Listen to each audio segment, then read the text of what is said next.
The African Union reforms must lead to a more effective and agile continental body.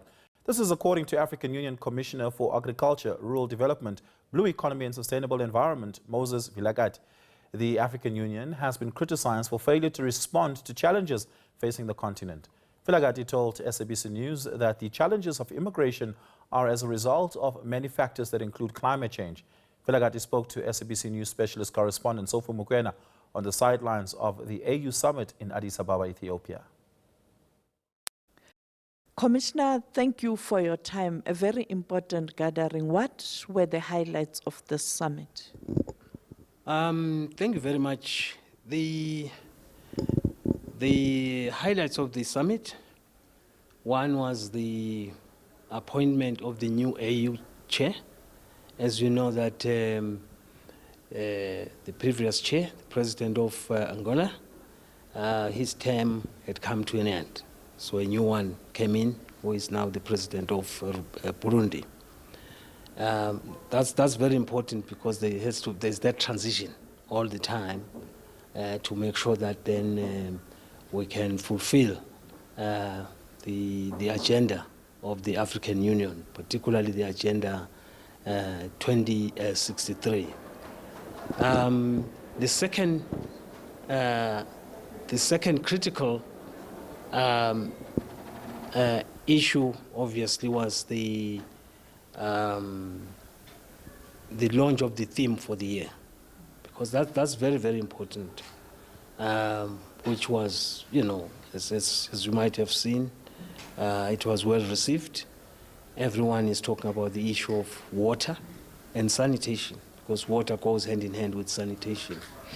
Now, launching is one thing. The next thing is the implementation. Because in here, when we talk about livelihoods of our people, over 400 million Africans do not have clean drinking water. So we need to make sure that we can harness water projects which can help in that quest for people to have water, because water is everything. Similarly, the issue of sanitation, which is also a very big issue in Africa, where we've got close to 800 million people that still have, that do not have access to sanitation facilities. So we have a lot on our plate. But also what is also, you know, the highlights were the issue of the various reports, reporting back on what has been achieved.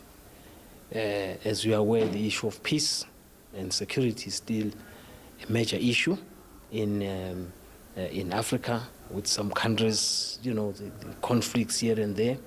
The West under emergence, basically, but it is moving to a number of countries. So, what could have led to this regress in terms of peace and security?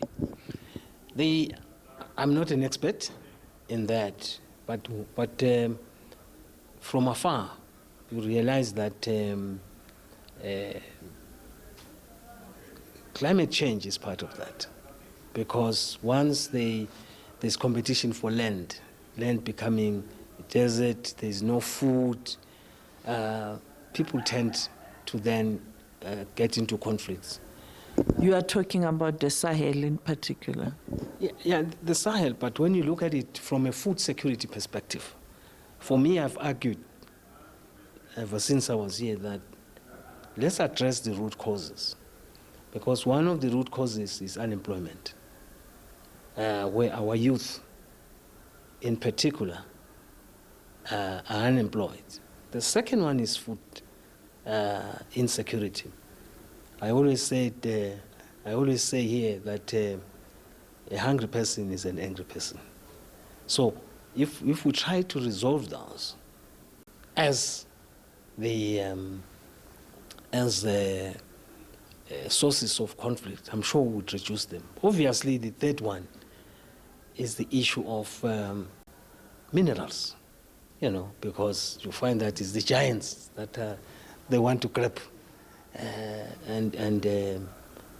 Sometimes I say happy are those countries that do not have minerals, because it is one of those. So the issue of unemployment, food insecurity, as well as minerals, I've always said these ones. I think, therefore, it means we have to fight hard to create jobs. In my space, it's agriculture. In the blue economy, we've got large tracts of water. We have dams, which are not fully utilized. The land is there. Even the technical skills are there. We've been trained in the West, so we should now be able to apply what we gained. The issue, obviously, of the minerals, I think it's about time we start adding value. Because if you add value, even with the agriculture, if you add value, rather than selling this raw whatever, then you are creating 10, even to 100 more jobs within Africa. So if we can look carefully at the value addition, that also obviously talks to AFCTA to make sure that we now are able to sell to each other. Because as you know, in Africa, we tend to 85% of our trade is with Europe and Americas. Only 15% intra trade. So that says a lot.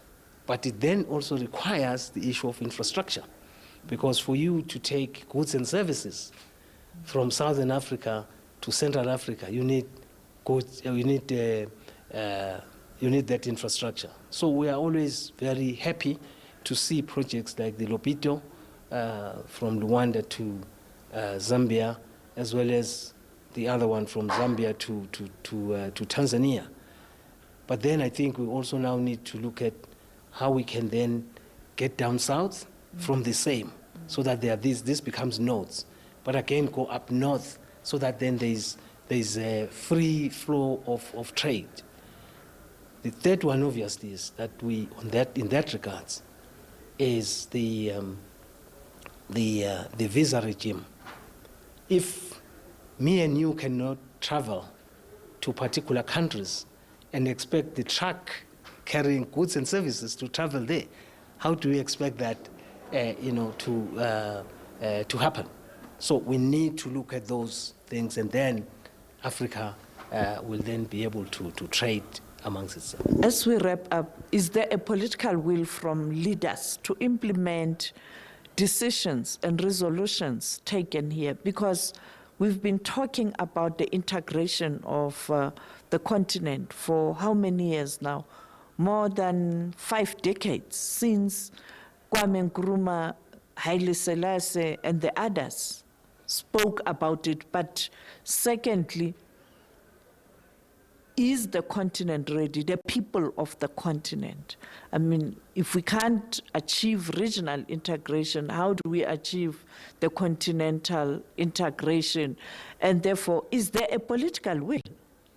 I think there is, because from regional integration, it is there. But we have not been able to move from this region to the next. I think that is the next step. If you look at the ECOWAS region, for example, I think they've now understood that the issue of borders should not constrain movement of people. I mean, for them to start using a simple card rather than a passport. Once you get a card and you are in the West, you can use that card all over. I've seen that now Namibia and Botswana are already using that.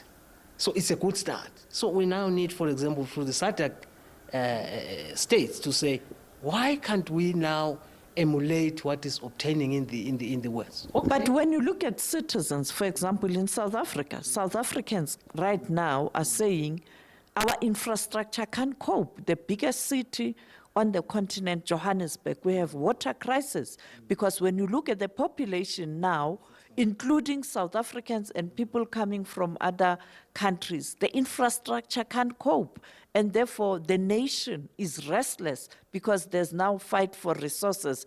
The issue that we spoke about earlier on as it relates to the coups, how do you deal with that? Because other countries, yes, integration and movement of people and goods, it's happening, but at the expense of the citizens of those countries. You see, Sophie, the issue of blockades on borders is happening right around the world, actually, including Europe. It's a big issue. But you need to start looking at the bigger picture because goods and services needs to move. And therefore, we do not need to frustrate the goods and services in our borders. You don't want a truck to be there for 24 hours without shipping the goods. If you start looking, let's say, the case of America, there are some states, for example, that do not produce much. But in the morning, right on their table, they have fresh fruits and vegetables. Because right throughout the night, there is that interconnectedness. So I think it's about time we start looking at that, because we are going to be having isolated cases where you are going to be saying, hey, we're already overcrowded, and therefore we do not want to open the borders. But what usually happens is that the ones that come in are the illegal ones. The moment you look at the bigger picture of those ones who want to put in money, and you are frustrating those are the people who are going to develop this infrastructure, assist in the economy so that the infrastructure is developed. What we are talking about in most cases with infrastructure development, particularly water and whatever, the issue is one of maintenance. We construct this infrastructure, then we do not set aside a depreciation budget, because the day you put in an infrastructure, it's going to be corroded, it's going to be eroded. So you need from day one to make sure that if and when that happens, which is usually maybe 10 to 15 years, but two, we now need to have people who can calculate what is the population growth like 10 years, 15 years, because some of these infrastructures were constructed when we're looking at just a small population. And now the population exploded, besides the ones that come in, So I think we need that. What is happening, for example, in my department, we have an urban resilience program where we need to be looking at what type of infrastructure that has to be there in the near future, 20 years, 30 years from now, based on the likelihood of the population that is going to be there in those cities. I can bet if you go to some of those infrastructures, and unfortunately, it then creates problems because we start saying, hey, this one is and whatever, and then you start saying, chase that person away. But if we look now internally, introspection, do a bit of introspection, you realize that the infrastructure was not made for such a high population. Whereas when you are planning and putting this infrastructure, we need to be doing some extrapolations. To what extent will the population increase, and how many people are likely to be there? And then when we are planning the infrastructure, even the size of the pipes, the types of pipes, the schools, rail, health, the rail, and whatever, you see. Because some of these people that you get, they are experts in their own right, who can be helpful. I'm not talking about the ones that jump the fences, but the ones that are really genuinely to help those countries. You find that there's lots of beneficiations that obtains. So I think we need that is the discussion that we could have to say, how do we make sure that when we develop our cities, we incorporate X, Y, Z?